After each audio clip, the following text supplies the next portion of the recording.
The autumn sunlight streams through my windows, creating golden patterns across the dining table I spent 3 hours arranging. 24 place settings with vintage china I collected over months. 24 crystal glasses catching the light. 24 empty chairs. My phone chimes again. The sound pierces the silence like an accusation. I've been avoiding it for the past hour, but the notifications won't stop. With trembling fingers, I pick it up, the weight of it suddenly unbearable. The screen illuminates with a flood of social media alerts. And there they are, all of them. Mom and Dad beaming beside Brandon, in what must be his new apartment. Aunt Susan raising a champagne flute. Uncle Robert with his arm around my cousin Melissa. Grandmother looking frail but happy in the corner of the frame. My mother's caption reads, "So proud of our boy's first home purchase. The Taylor family is celebrating Brandon's big milestone." I swipe to the next photo. More family, more smiles, more champagne. Then a video starts playing. Brandon, his perfectly white teeth flashing as he laughs with 2 of our cousins. Macy's always showing off with her fancy renovation posts. Today is my day. The phone slips from my hand, clattering onto the table. I press my palm against my mouth, but it doesn't stop the sob that escapes. Tears blur my vision as I stare at the untouched appetizers, the wine I splurged on because Dad loves a good Cabernet, the homemade rolls cooling in their basket. Just hours ago, I was humming as I moved around this kitchen. I woke before dawn, too excited to sleep. The morning light had barely touched the old oak floors as I reviewed my handwritten checklist. The invitations sent weeks ago promised a 2 p.m. celebration of my first home. This 1,920 seconds. Craftsman I'd poured my savings and 9 months of sweat equity into restoring. "You're going overboard again," Rachel had said, watching me arrange flowers in the vintage blue vases I'd collected specifically for this day. But her smile was kind as she helped me polish the silverware that once belonged to my grandmother. "I want everything to be perfect," I'd explained, adjusting a napkin for the 4th time. "Mom said the house was too small when I bought it. Dad thought the neighborhood was questionable. I need them to see what I've created here."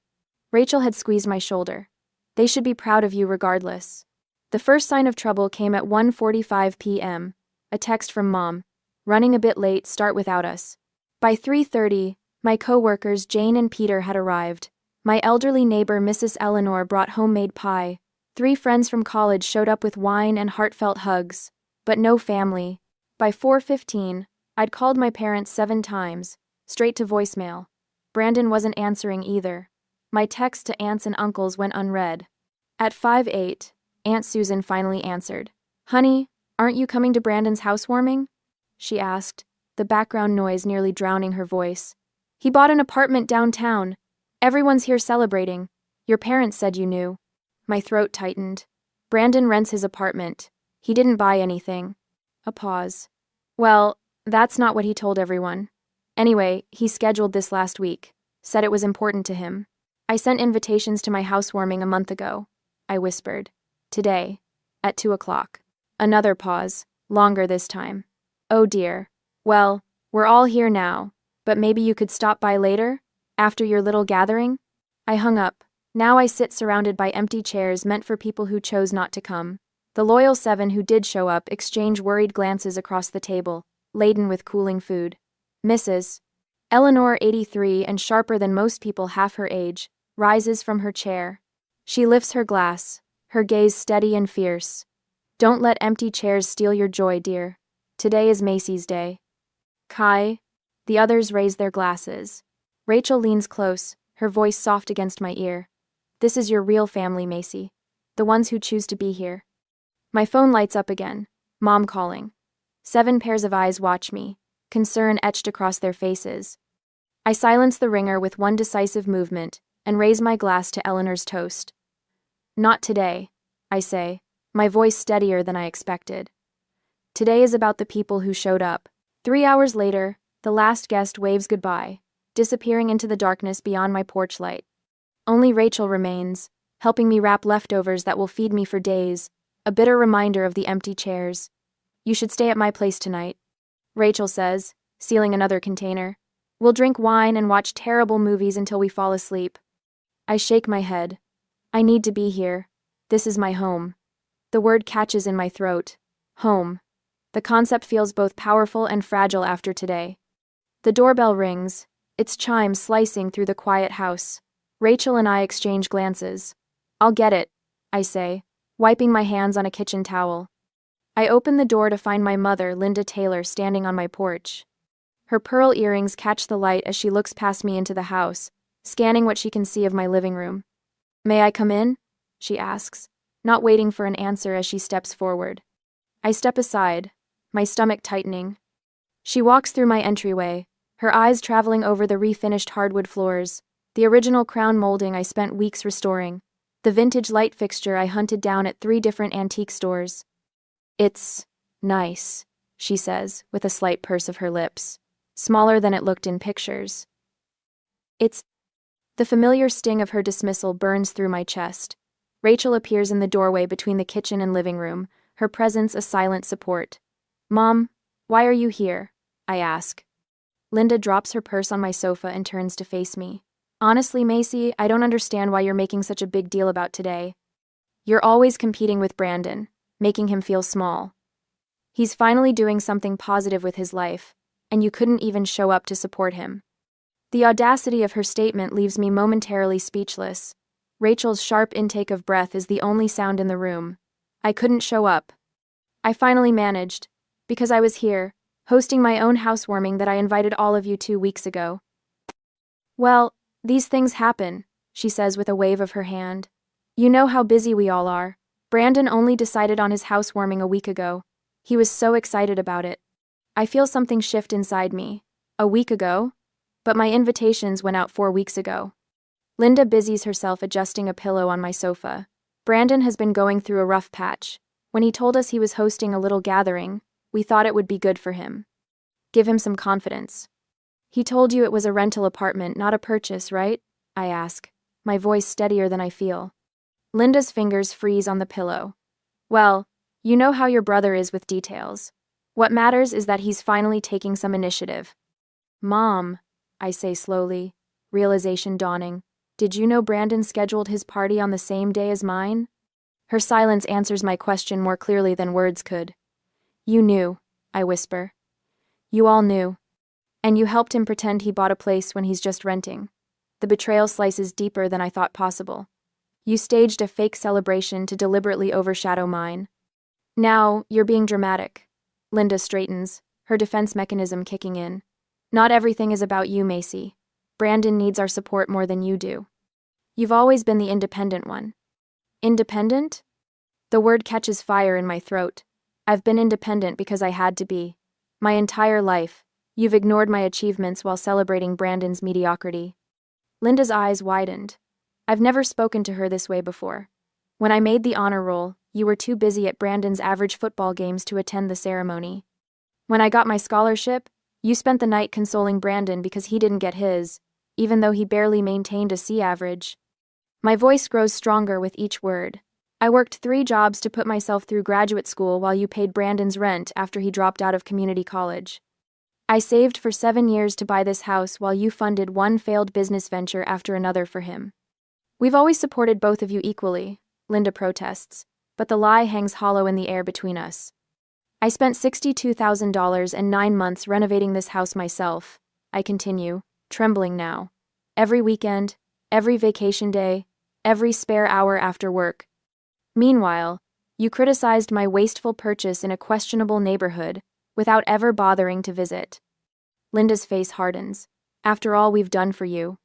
"What exactly have you done for me?" The question erupts from someplace deep and wounded.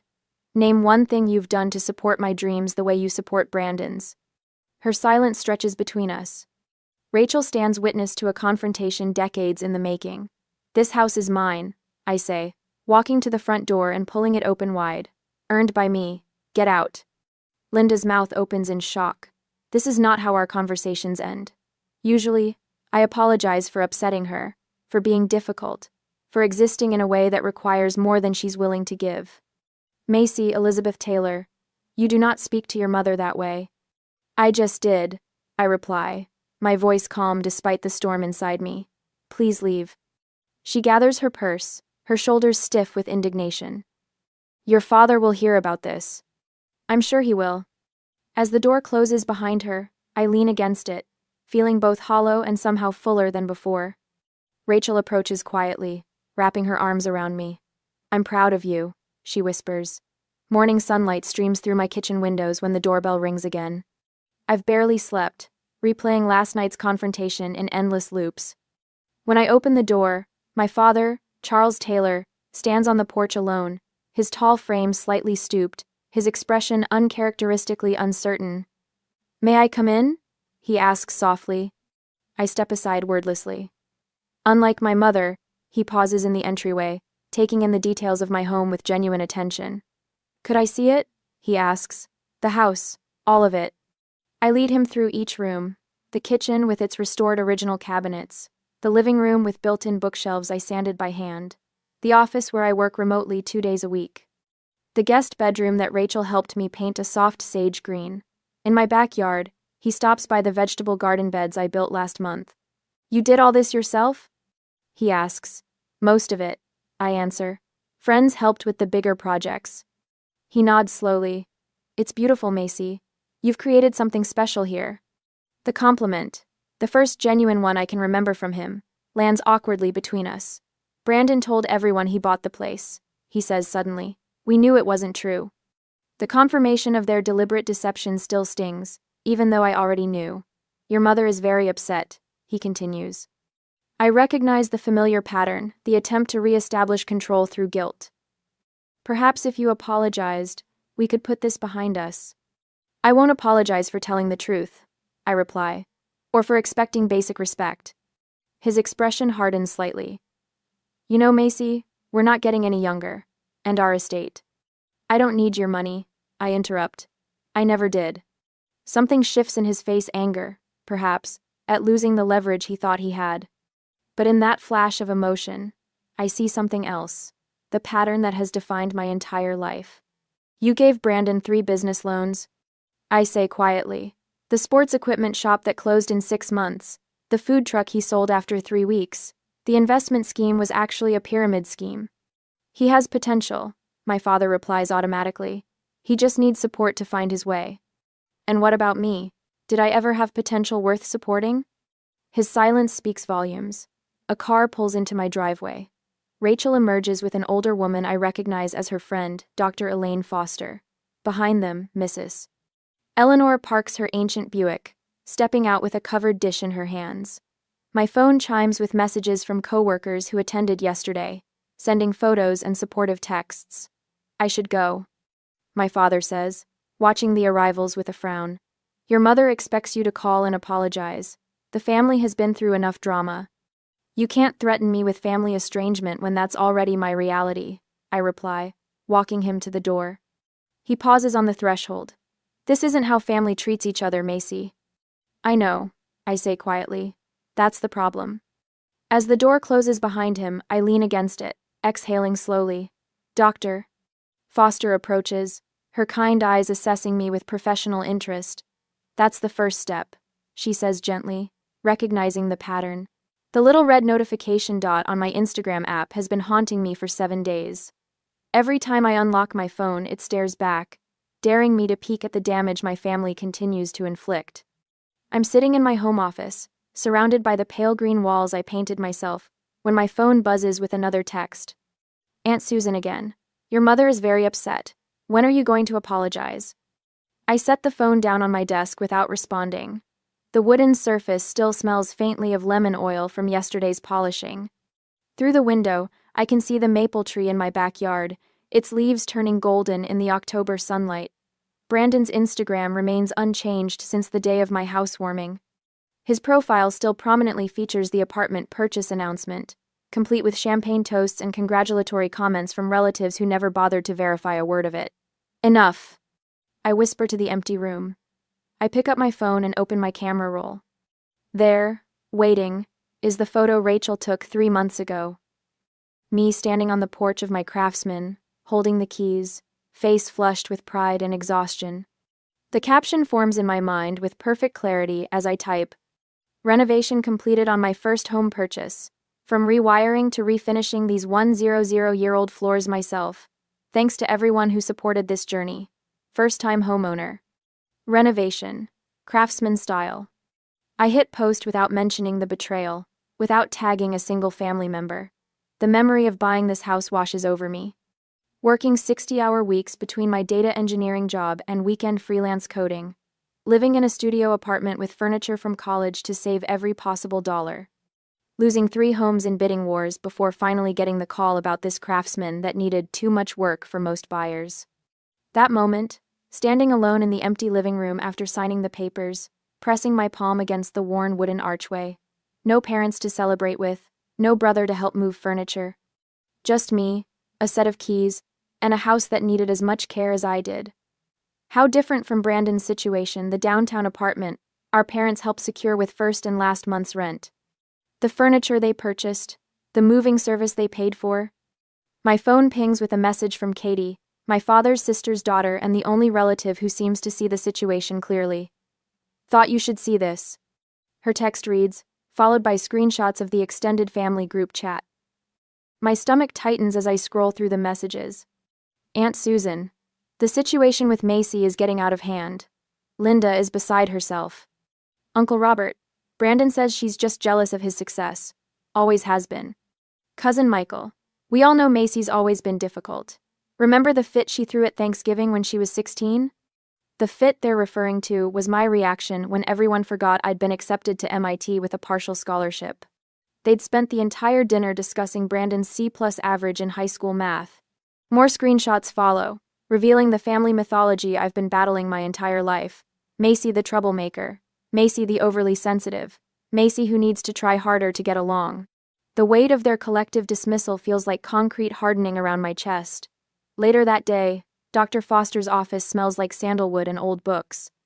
The leather chair creaks slightly as I shift my weight, recounting the family chat messages. The golden child versus scapegoat dynamic is textbook in your family structure, she says, her voice gentle but matter-of-fact. Brandon has been positioned as the one who can do no wrong, while you're assigned the role of the one who can never do enough. I've suspected this for years, I admit, but seeing it spelled out in that group chat, it's like they're living in an alternate reality. Doctor. Foster leans forward slightly. What would your life look like if you stopped seeking their approval? The question hangs in the air between us. For a moment, I can't breathe. I'd be alone, I whisper finally. Cut off completely. Are you sure? She gestures toward the window. From what you've told me, you have Rachel, your colleagues, your neighbor, Mrs. Eleanor, people who choose to see you clearly. I consider this, but they're not family. Aren't they? Dr. Foster asks, her eyes kind. What makes someone family, Macy? The question follows me home, echoing as I pull into my driveway. Rachel's car is already parked out front, along with 3 others I recognize co-workers from the office, paint cans and rollers visible through their car windows. Surprise! Rachel calls from the porch, gesturing to the group behind her. Painting party for the guest bathroom. We brought pizza and wine too. Inside, Mrs. Eleanor is already there, arranging flowers in a vase on my dining table. I brought cuttings from my garden, she explains. And I want to show you how to prune those rose bushes out front before winter. My grandmother taught me, and someone should know these old techniques. Over the next 2 weekends, the house fills with more than paint fumes and sawdust. Laughter echoes through rooms that once felt hollow with expectation. My co-workers, Jane and Peter, become regular dinner guests. Mrs. Eleanor teaches me her grandmother's secrets for growing the perfect tomatoes next spring. The doorbell rings on a Wednesday evening as I'm cooking dinner. Through the frosted glass, I recognize Brandon's silhouette.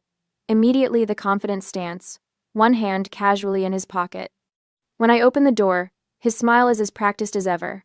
Hey sis, he says, leaning against the doorframe like we're in a television sitcom. Place looks good. I don't invite him in immediately.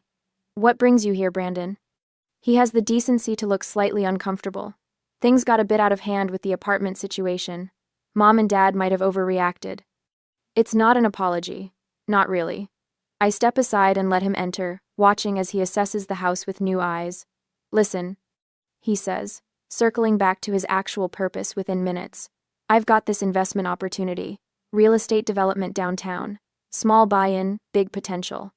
I thought of you since you're into property now. The familiar pattern unfolds like a worn map. Brandon needs money. Brandon comes to Macy. Brandon expects Macy to provide. How much? I ask, more curious than anything. Just $15,000 to start. I'd pay you back once it takes off. Like the business loans from our parents that were never repaid. Like the temporary stay in his first apartment that they ended up financing for 2 years. I look at my brother, really look at him, perhaps for the first time. The charming smile that doesn't reach his eyes. The expectation of compliance is so deeply ingrained he doesn't even consider I might refuse. You've never seen me clearly, I say quietly, and I finally see you. His face hardens slightly. What's that supposed to mean? It means no, Brandon. I won't be investing in your project. After he leaves, I make a decision that surprises even me. I called my mother and agreed to Sunday dinner at their house, but first, I met with Dr. Foster to prepare. Remember, she says during our session, they'll try to pull you back into old patterns. You don't have to respond the way you always have. Rachel will be waiting nearby, I tell her, just in case. Good. What boundaries are you establishing before you go? I count them off on my fingers. I'll leave if they belittle my house or my choices. I won't discuss lending money to Brandon. I won't stay longer than 90 minutes. Dr. Foster nods. And what's your purpose in going? To see if honesty is possible, I reply. To see if there's anything worth salvaging. Sunday arrives cold and clear. I park in front of my parents' suburban home, its perfect lawn, and matching porch furniture, a stark contrast to my eclectic craftsman. Taking a deep breath, I walk to the door. The silence when I enter the dining room is deafening. Brandon attempts a joke that falls flat. My father clears his throat repeatedly. My mother busies herself with serving dishes, avoiding eye contact. Thank you for coming, Macy, my father finally says. I take my seat at the table. I'm here to see if honesty is possible. The words land like stones in still water. No one seems to know how to respond to direct communication. We make it through most of dinner with strained small talk about weather and neighbors. My mother asks about my job but interrupts before I can fully answer. My father inquires about the house but winces when I mention the new water heater I installed myself. The tension breaks when my mother sets down her fork with a sharp click against fine china. I don't understand why you had to buy such an expensive house, she says. All that money when you could have had something more reasonable, like Brandon did. The lie hangs in the air between us. I stand up slowly, a napkin placed carefully beside my half-eaten meal. I didn't come for more lies, I say, my voice steadier than I expected. Macy, please. My father pleads, also rising. Family should forgive each other. I look at him directly, then at my mother, then at Brandon, who won't meet my eyes. Family should be worth forgiving first. The door closes behind me with quiet finality as I step into the cool evening air, breathing deeply for what feels like the first time in years. The morning sunshine spills across my kitchen counter as I arrange fresh-cut dahlias in the blue ceramic vase Eleanor gifted me. Through the window, I can see my garden coming alive, 3 months of determined work, transforming what was once barren dirt into something beautiful. The roses climb their trellis with quiet determination, mirroring my own journey. These Sunday dinners are becoming quite the tradition. Eleanor calls from my porch, where she's setting out her famous apple cobbler. At 83, she moves with surprising agility, refusing any help. Best day of my week, I answered, meaning it. The house feels different now, fully mine in a way it wasn't before. The dining room table that once displayed my family's absence now regularly hosts laughter. Rachel brings board games. Peter from work brings his guitar. My colleague Samantha brings her daughter who chases fireflies in the garden at dusk. I've grown comfortable with the rhythm of limited family contact. Dad calls occasionally, awkward but trying. Mom sends formal texts about neighborhood events I never attend. Brandon sends nothing, which is its own kind of peace. Until today. My phone vibrates against the countertop. Rachel glances over from where she's chopping vegetables. Your face just did that thing, she says. I turn my phone toward her. On the screen, Brandon's social media announcement glows. She said yes. Jennifer made me the happiest man alive. Engaged. Finally found the one. The photograph shows him beaming beside a pretty blonde woman, her left hand prominently displayed with what appears to be a diamond large enough to require its own zip code. Wow. Rachel says, didn't they just start dating last month? 5 weeks, I confirm, scrolling to read the comments. Relatives I haven't heard from in months have already liked and commented. My parents leading the congratulatory parade. My phone rings. Mom's name flashes on the screen. Macy. Her voice is unnaturally bright when I answer. Have you seen Brandon's wonderful news? We're just thrilled. Jennifer is absolutely perfect for him. I press my fingertips against my temple. Congratulations. We're planning an engagement party in 3 weeks. The whole family will be there. She pauses meaningfully. This is important, Macy. Family obligations come first, especially for something this significant. The familiar pressure builds in my chest, the weight of expectations wrapped in guilt. I'll think about it, I say, instead of my usual automatic agreement. Think about it? Her voice rises. This is your brother's engagement. After everything we've done for you. I need to go, Mom. Sunday dinner guests arriving. I end the call before she can respond, my hands surprisingly steady. Within the hour, my phone fills with messages from aunts, uncles, and cousins, all variations on the same theme. Family comes together for important moments. Your brother would be there for you. Time to put differences aside. The most telling comes from Aunt Susan. Your mother mentioned you might help with wedding expenses since Brandon is between opportunities again. Rachel reads over my shoulder and makes a sound between a laugh and a snort. Of course, the golden child needs another bailout. Dr. Foster's guidance from our last session echoes in my mind. You don't need to respond to every crisis. Selective engagement protects your peace. I craft one careful message and send it to Brandon. Congratulations on your engagement. I wish you both happiness. Nothing more, nothing less. The others receive variations of, thank you for letting me know. I'll consider my schedule when the invitation arrives. Look at you, setting boundaries like a champion. Rachel says, squeezing my shoulder. Dr. Foster would be proud. I agree, surprised by the lightness in my chest where dread usually lives. Sunday dinner unfolds with the comfortable familiarity of the chosen family. Eleanor tells stories about her late husband's gardening disasters. Peter plays a new song he's working on. Rachel teases Samantha about her crush on the new IT director. No one mentions weddings or family obligations or my duty to show up and pretend. No one suggests I should help pay for someone else's celebration. No one questions my worth. 2 days later, an unfamiliar number appeared on my phone. Is this Macy? It's Jennifer, Brandon's fiancée. My grip tightens. Yes. I hope this isn't inappropriate, but I'd like to meet you. Just us. Her voice lacks the polished charm Brandon typically seeks in women. There's something refreshingly direct about her. May I ask why? A pause. I saw what happened at your housewarming through old photos and comments. I've noticed how your family talks about you when you're not there. Another pause. I need to understand what I'm marrying into. The unexpectedness of her honesty catches me off guard. Coffee at Riverdale Roasters tomorrow at 2? I'll be there, she says, relief evident in her voice.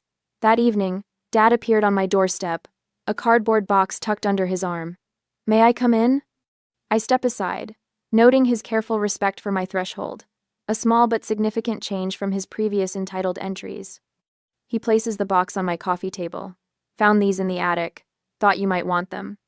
Inside are family photographs I've never seen me at 5, proudly holding a science fair ribbon, me at 12, sitting in Grandpa's workshop learning to sand wood, me at 16, beaming in front of the used car I bought with my own savings. I took these, Dad says quietly. Your mother thought it was silly to waste film on everyday moments. My throat tightens as I lift a photo of myself in a graduation cap and gown, face alight with achievement. Dad stands beside me, a rare smile on his face. We failed you, he says simply.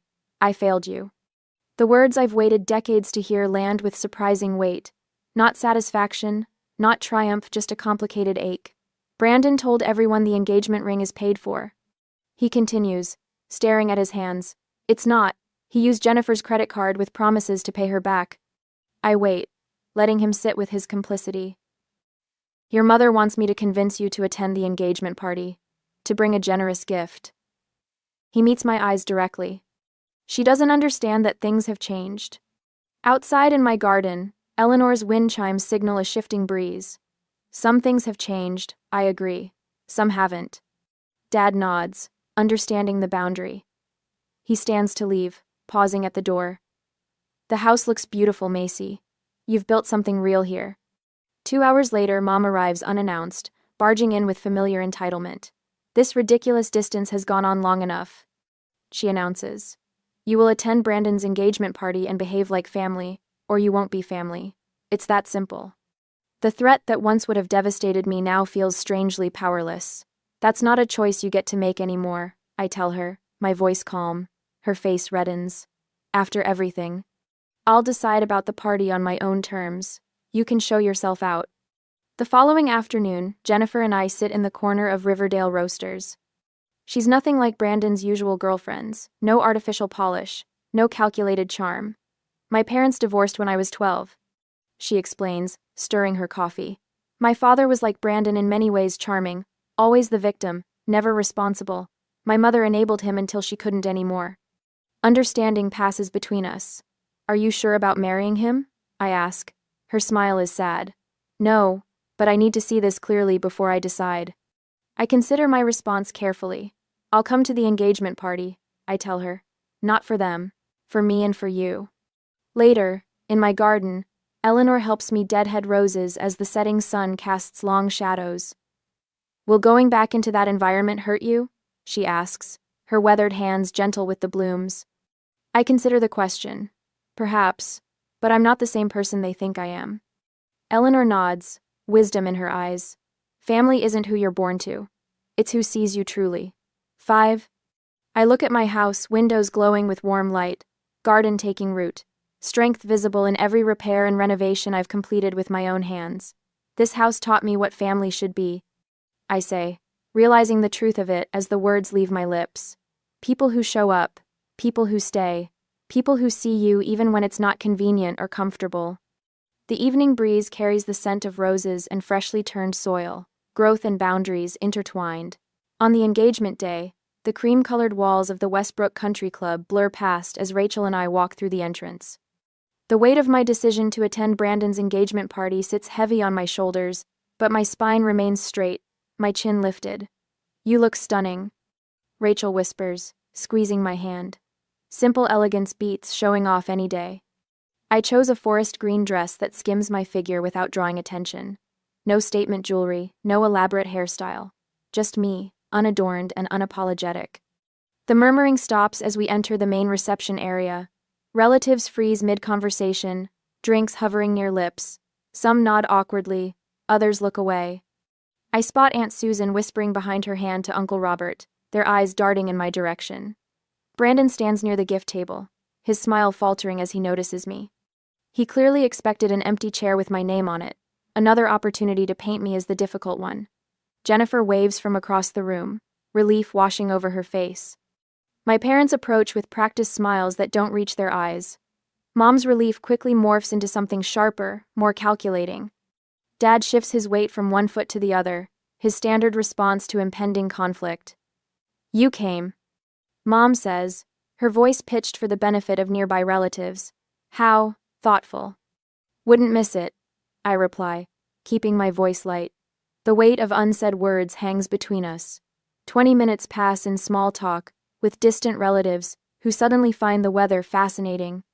I stand at the refreshment table, sipping sparkling water, when Mom materializes beside me. "Listen carefully," she hisses, face arranged in a pleasant smile for onlookers. "Don't mention your house tonight. This is Brandon's moment." The old pattern tries to reassert itself. Linda dictates. Macy complies. Dad hovers nearby, his expression torn between intervention and preservation of the precious family peace. "Mom, not everything has to be about you," she continues, rearranging canapes on her small plate. "Just once, can you let your brother have his moment without competition?" Before I can respond, Jennifer approaches, her cream cocktail dress catching the light. Her eyes darted between Mom and me, reading the tension. "There you are, Macy," she says warmly. "I've been hoping to catch you." Mom's smile tightens. "We were just discussing family matters, dear." I take a deep breath, centering myself. Dr. Foster's words echo in my mind. "Your response belongs to you, not to them." I turn to Jennifer, a genuine smile warming my face. "I'm here to celebrate you, Jennifer. Nothing else matters tonight." The simple truth hangs in the air. Mom's fingers tighten around her glass. her manipulation attempt thwarted.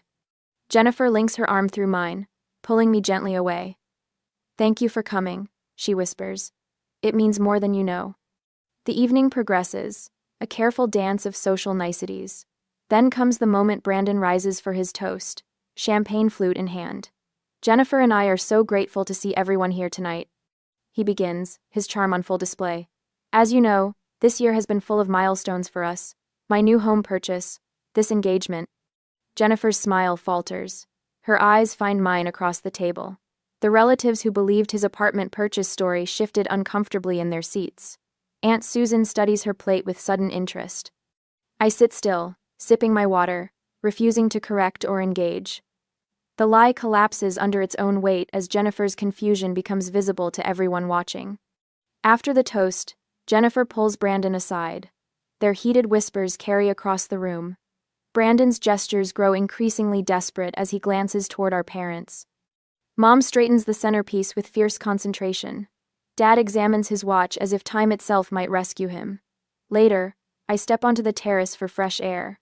The spring evening wraps around me, cool and clean. There you are.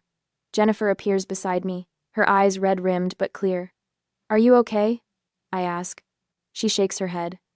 "I had no idea how deep this goes. The apartment, the job promotion he never got, the savings that don't exist." Her voice breaks. "Your parents know, don't they?" "They've always known." "Yes," I answered simply. "They've always known." "How do you handle it? This family?" I consider her question, watching the stars appear in the darkening sky. I'm still learning, but choosing the truth helps, even when it hurts.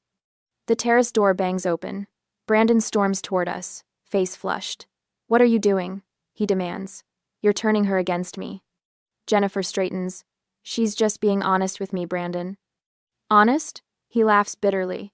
"She's always been jealous of me. Ask anyone in the family." "I just did," Jennifer says quietly. "I asked your cousin Mark about the apartment. He seemed confused." Brandon's mask slips, revealing the entitlement beneath. "So what if I rent? Everyone embellishes sometimes." "This isn't about the apartment," I say quietly. "It's about the pattern." The family mythology unravels before everyone on the terrace. 3 other relatives have wandered out, witnessing Brandon's growing agitation. I gather my purse, suddenly weary. I should go. Mom appears in the doorway, her voice tight. "Macy, don't make a scene." Dad steps forward, his face lined with something new recognition. "Let her go, Linda. We've done enough." The simple statement hangs in the night air. Mom stares at him, shocked by this deviation from the script. I walk past them, head high, steps measured. The relatives part like water, their expressions ranging from confusion to dawning understanding. Outside, the spring air fills my lungs. Rachel waits by the car, a question in her eyes. "Ready?" she asks. I look back at the country club, its windows glowing with light. Inside, the truth has finally broken through. Whether they embrace it or continue denying it, no longer dictates my peace. "Yes," I answered. "I'm ready." The sunlight filters through new curtains, painting golden patterns across my dining table. A year has passed since I sat here, surrounded by empty chairs. Today, 8 place settings await, with vintage blue vases holding roses from my garden. 8 chairs that will be filled by people who choose to be here. I run my fingers across the oak table, remembering how it felt that day when my phone revealed the truth about my family. The memory stings less now, dulled by time and healing. "Doctor." Foster calls this progress. "Something smells wonderful," Rachel says, appearing in the doorway with a bottle of wine. She's been here since dawn, helping prepare for tonight's dinner. Our Sunday tradition for almost a year now. "Eleanor's recipe," I answer, smiling as I adjust a napkin. She swore her pot roast could heal anything. The walls around us tell our story better than words could. Photos of my chosen family fill spaces once reserved for blood relatives. Rachel and I painted the living room. Peter and Jane from work helping install bookshelves. Mrs. Eleanor taught me to plant hydrangeas before her health declined last winter. "You should see the garden," I tell Rachel, leading her to the back door. "It's wonderful." Outside, the yard has transformed from barren dirt to vibrant life. Eleanor's gardening lessons weren't just about plants. Gardens teach patience. She told me during our therapy sessions. Some relationships bloom quickly, others take seasons of care, and some never take root at all. Dr. Foster and I meet monthly now instead of weekly. Yesterday, she asked what I've learned in a year. I've learned to build fences, I answered. Not just the white picket one outside, but boundaries that protect what matters. At work, I mentor Alexis, a young engineer whose mother criticizes her career choices. Yesterday, she texted, "Your advice changed everything. I told Mom no to the family reunion. First boundary ever." The doorbell chimes, pulling me back to the present. Rachel squeezes my shoulder before I answer it. My father Charles stands on the porch, holding a potted plant, uncertainty etched across his face. Our monthly coffee meetings have been awkward but honest steps toward something new. "I thought your garden might have room for this," he says, offering a small lilac bush. "Your grandmother had one at our first house." I accept it with a genuine smile. It's perfect for the corner bed. Inside, Charles takes in the transformed space, the home my mother still refuses to visit. She remains locked in her narrative where Brandon deserves endless chances, and I remain ungrateful. Brandon blames Jennifer for leaving him after the engagement party truth came out. Last I heard, he moved back home, still spinning stories about opportunities just around the corner. The doorbell rings again. More chairs fill as my chosen family arrives. Laughter echoes through rooms once filled with silence. Charles watches from the periphery, his presence both foreign and familiar. When everyone is seated, Mrs. Eleanor's empty chair, an honored absence among us. Jane raises her glass. "To the house that truth built," she says, echoing Eleanor's words from her final visit. Later, as twilight softens the edges of the day, Charles finds me on the porch. "You built something beautiful here," he says quietly, "in this house and in your life." I hear what remains unspoken. Regret, admiration, the complex tangle of a relationship that may never fully heal, but might still grow into something true. Inside, more friends arrive for dessert.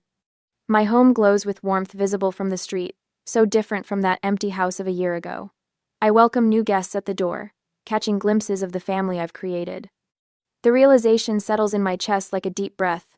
True family sees you clearly and chooses to stay. As night falls, I look back at my home filled with conversation and connection. Sometimes you set a table for 24, but only 8 show up, and those 8 become everything.